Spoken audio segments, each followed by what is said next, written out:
А я вот нет, на войне пришлось потом родиться, но знаю, что у нас в семье с войны письмо хранится.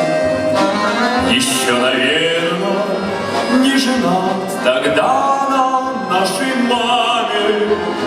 Писал отец, простой солдат, влюбленными словами.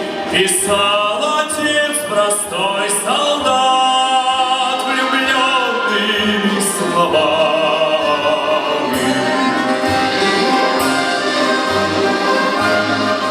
Здравствуйте, дорогие жители Татарстана. Меня зовут Альберт Жалилов, и я уже не в первый раз приезжаю в замечательный зал филармонии Татарстана. Дело в том, что с Казанью у меня связаны большие воспоминания детства, в первую очередь, потому что моя бабушка родилась здесь и долго здесь жила, бабушка, дедушка и много родственников.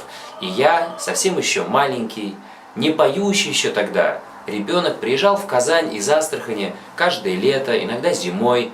И впечатления эти, они настолько яркие, что спустя много лет мне очень хотелось побывать здесь вновь и посмотреть, как же преобразился город. И первый мой приезд был на универсиаду, которая проходила в Казани. Я выступал. Мне посчастливилось после этого сотрудничать с замечательным оркестром русских народных инструментов под руководством Анатолия Ивановича Шутикова. Как это произошло? Да очень просто. Я достаточно много гастролирую, и поступило такое предложение, от которого мне сложно было отказаться, потому что я всегда мечтал побывать здесь и спеть в этом зале. Тем более с таким прекрасным оркестром. Я знаю, что он прекрасный, потому что многие мои коллеги, которые уже бывали здесь до меня, а мы тесно общаемся со многими, рассказывали, какой замечательный здесь оркестр. И вот я приезжаю. Первое впечатление, ну, конечно, сама филармония. Очень красивое здание. Правильно поставленный процесс работы со зрителем, работы внутри учреждения. Все очень тепло, все очень профессионально. Это что касается сферы, ну скажем так, около творческой сферы, да?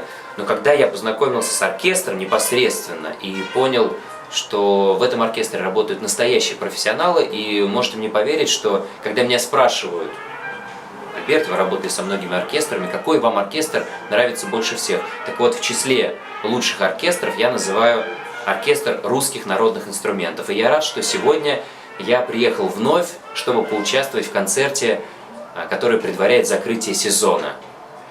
Сегодня мы поем военные песни, любимые песни, песни о любви, о самом лучшем, о лете. И меня переполняют эмоции. Я очень рад вновь оказаться здесь и посотрудничать с высокими профессионалами, вновь встретиться со своими друзьями, которых я приобрел в прошлый приезд. И я желаю всем, чтобы филармония Татарстана развивалась, становилась краше, лучше, оркестр рос, оркестр улучшался, все у него было, ну, финансирование в первую очередь, конечно, куда без этого, чтобы все у него было. Ну а мы, певцы, со своей стороны приедем и поможем.